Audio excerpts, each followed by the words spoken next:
It doesn't need to be scary to be a first-time home buyer. What do I mean by that is we just closed on a home. So yay, congratulations. But let's talk about what happened through the process. And I think this is really important because a lot of things happen from start to finish, and a lot of emotions and a lot of ideas change from where you think you want to where you end up.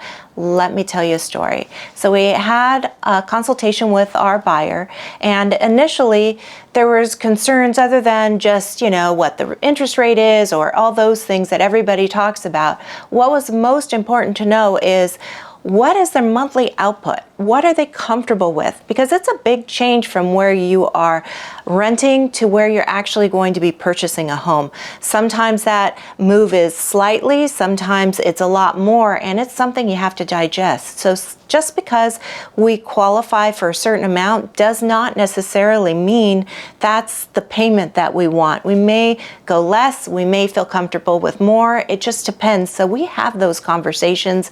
We want to make sure you're comfortable with it. So that's number one. Number two, we talk about location all the time. In real estate, it's always location, location, location, but what does that really mean? It means something different to everybody, to be quite honest. Someone's prime location could be right next to a busy street because they like the noise. Someone else's prime location could be by a greenbelt where it's quiet and peaceful. It just depends on what your needs are. Some people want to be by a pool, some people don't. They might want to be by a tennis court, some people won't. It just depends. So knowing what your absolutes are important, and we'll drill it down and dig through those things to get to a spot where we will know in the track what makes sense while we're screening and going through the process of looking for that perfect home for you. Sometimes when we get into the process too, people tend to forget or get misguided in a floor plan issue.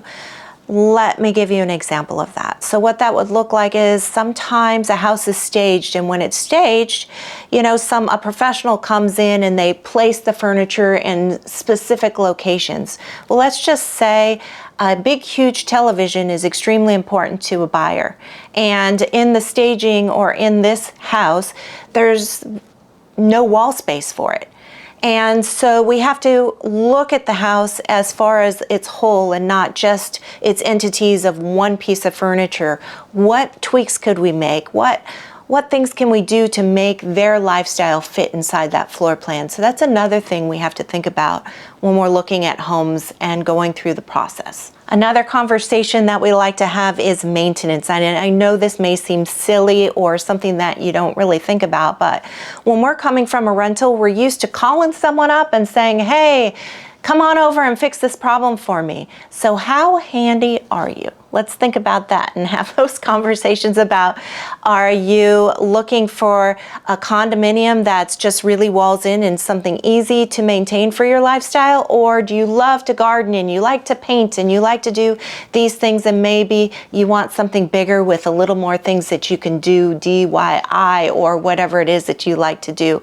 So we talk about those things as well. So those things that we just discussed is really just scratching the surface. We really delve in and learn as much as possible about you and your needs. And quite honestly, that is the most important thing, you and your needs. And we want to make sure that we understand those things for you.